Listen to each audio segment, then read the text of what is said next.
The purity in watching Athletic Bilbao is something that you just cannot find elsewhere at the top of European football. The reliance on Basque players to make up the first-team playing squad may sound like it shouldn't yield consistent results for Bilbao, a club that have consistently found themselves battling for European places, a history steeped in tradition and success that justifies the entire philosophy and has helped yield some fantastic players, not just for them, but for the entire footballing world.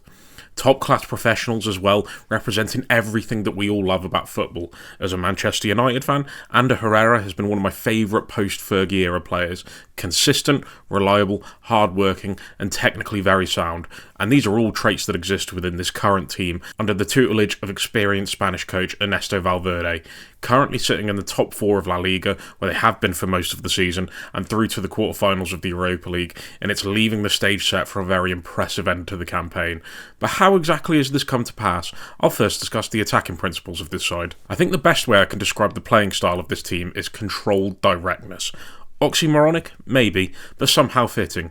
The build-up shape is one of two shapes, either a 4-3-3 with a single pivot and the left of the two deeper midfielders pushing higher up, not quite on the level of Oyhan Sanset, but still high, with the front three higher up. What this shape allows that front three to do is play a little bit unbalanced, but in a good way, purposefully. If the build-up is prioritised on the left, then Nico Williams will hug the touchline, while Inaki will move in narrow. And the left is typically their preferred side of build-up, as getting Nico in a position where he can attack his fullback 1-versus-1 is a massive quality that Bilbao have in their locker. But on the odd time that they build up on the right-hand side, the vice-versa option is applied, with Nico coming in a lot more narrow alongside the striker and Inaki holding width. The other shape is a 4-2-4. The double pivot sits in between the two fullbacks, making the original stage very wide, with Sanset playing higher up in between the opposition's defensive and midfield lines, either as the sole 10 or the striker can drop alongside him, forming almost a double false 9, with the William brothers holding width outside of the opponent's defensive line. They flip between the two shapes fairly comfortably as well, can even be mid-build-up. Which shape they go with is generally dependent on the opposition's press, or just how that move has progressed to that point in time, and using whatever shape gives them the best advantage. The goalkeeper can play a role in build-up as well, to outnumber an opposition's press, and if the defensive line is a little bit higher up, then one of the midfielders can even drop into the defensive line to help progress the ball and create angles higher up the pitch, while creating space in the centre of the opposition shape. If the left centre-back is left on the ball without pressure, which is either Alvarez or Paredes, and a lane is opened up from the opposition, maybe getting caught too high or going man-to-man and leaving him free, they can bring the ball out and drive high with it into space, breaching through the opponent's midfield in attacking shape, all this while possessing a really good level of technical ability to create an attacking opportunity. With him being an extra man, the attacking 4/5 should be stationed in relative close proximity to receive the pass and turn that attacking move into overdrive. While they can hold on to the ball in these deeper areas and invite the pressure of an opposition's press while possessing enough quality with high levels of composure to play through, it is also to create space for the group of attacking players, not only between the opposition's defensive midfield, but also in behind as well. As touched on before, the Williams brothers are fantastic attacking options, possessing electric pace to get in behind the defensive line, making it easy for a pass to go from back to front very quickly, catching an opponent out. Where this system is elevated is by Sanset and the striker. As I've mentioned before already, they both like to drop in a little bit deeper, and what this does is encourage the centre-backs to make a decision. Do they stay deep and protect against the out-to-win runs of the two Williams brothers, which is a run they love to make, or engage and look to win the ball high up? Where this is easier said than done is that in Sanset, Bilbao have maybe the most underrated playmaker in all of Europe. I almost feel like that this is where the Bilbao Basque philosophy doesn't do individual players any justice, because players don't sign for big fees, they just kind of emerge in the team, whether that be from the youth academy or a team that doesn't have the notoriety to gain traction when selling players, and this emergence usually takes place over a period of time. But in Sanset, they have a seriously top-level player here, physically very well put together with a good height and a decent frame, but also fantastically press resistant to take the ball under pressure, riding not just one, but potentially multiple challenges to create and find the runs of the two wide players, whether that be on the inside with a winger making a run to find the ball in between centre-back and full-back, or out wide. I can't speak highly enough about him. Watch a Bilbao game for him, if nothing else. Whereas Nico is the more powerful runner of the two, and his one-on-one dribbling is at a very high level, Inaki's qualities go a little bit under the radar. His movement is elite and gets into fantastic positions to create or score goals off of his own back, and he has more than enough quality to do so.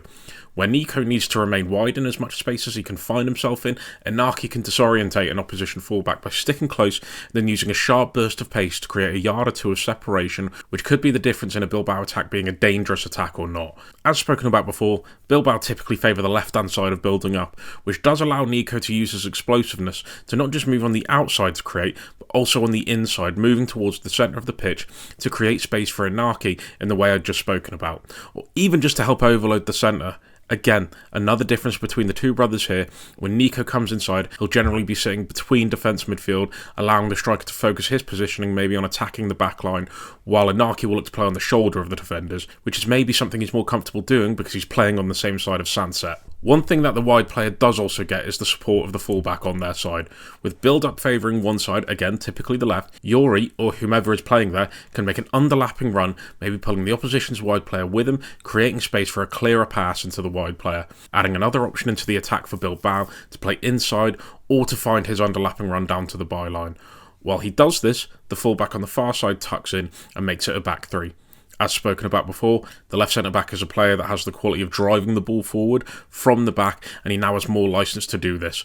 The back three is also comfortable operating higher up the pitch, pushing the opposition into as deep a position as they possibly can. And also, if the attack breaks down, the back three are more than comfortable enough with the ball to recycle it and try and ignite another attacking opportunity. For example, if the attack on the left breaks down and the ball ends up backwards, you can get the right back to start pushing a little bit wider, as with Inaki's positioning, he now has the right flank to attack. And as he does this, the left back will drop into the back three and regain that same structure and maintain a consistent attacking shape, where they look to probe and open up in an opponent.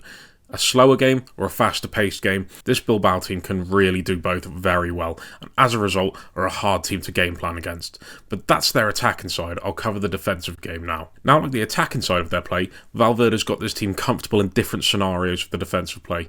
They can press high and squeeze up the pitch really well. They can sit in a tight mid block that's hard to play through, and also sit in a low block and can soak up pressure for periods of time within games too.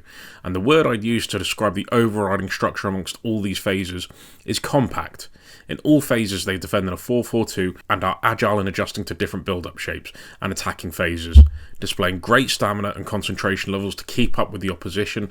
With being a team that presses high, they have to be willing to adapt based on that shape. Some shapes make it easy enough to set up man-to-man, as they directly correlate to Bilbao's 4-4-2, whereas others, they have to use some on-the-spot problem-solving. One of the two forwards will maybe have to be ready to drop in on an extra midfielder to equal the numbers if the ball moves out from the opposition centre-backs. The wide players will also have to be brave enough to hold their position if the fullback drops in alongside the centre-backs and not surrender space in the middle of the pitch and maybe get drawn into a silly pressing position, which in turn allows them to narrow up and match the opposition's midfield numerically. The midfield two for Bilbao are fantastic at leading these situations while communicating and orchestrating these moments to allow themselves the best possible chance to keep organised. Prados, for example, shown fantastic leadership qualities in keeping this at a very high level. The fullbacks can engage with an opposition winger if they decide to drop deep, and the centre-backs on occasion can engage if the striker decides to drop a little bit deeper, but they're not the most physical and aggressive when it comes to winning the ball higher up, and it is important that that back four remains as together with as little space in between players as possible as it drops into his mid-block. If the opposition can play through the press, then Bilbao must not allow their back four to get exposed. Very organised and move as a line of four really well depending on the threat they're up against, whether that be higher up or lower. It's almost like the old English coaching method of defending like you're attached by a piece of string. Just so close, so compact and so reactive to a player moving into a position. Everyone plays their part in this and they drop off quickly when they need to prevent that space in behind from becoming an issue. Which for a team that presses as high as they do, they don't get exposed anywhere near as much as the other teams that play this way do. Danny Vivian has become one of the league's best centre-backs this season, using his reading of defensive transitions expertly to anticipate the ball coming within his vicinity to swoop in and win it, and get Bilbao back up at the pitch. Last but not least, the deeper block. Very, very compact, with very little to pick at between the defensive and midfield lines, and extremely narrow. And while this does give out space in the wide areas, the structure they have in these situations means that for an opposition to play through to the width, they'll have to go long from the opposite side or from deep, as Bilbao shuffle from side to side really well. And to counter this, the fullbacks read the switches of play really well and get out to the wide player as quick as possible. Obviously, against top 1v1 wingers, there's only so much you can do, but the tenacity and the mental edge they give themselves by anticipating these movements gives them the best possible chance of coming out of these situations unharmed.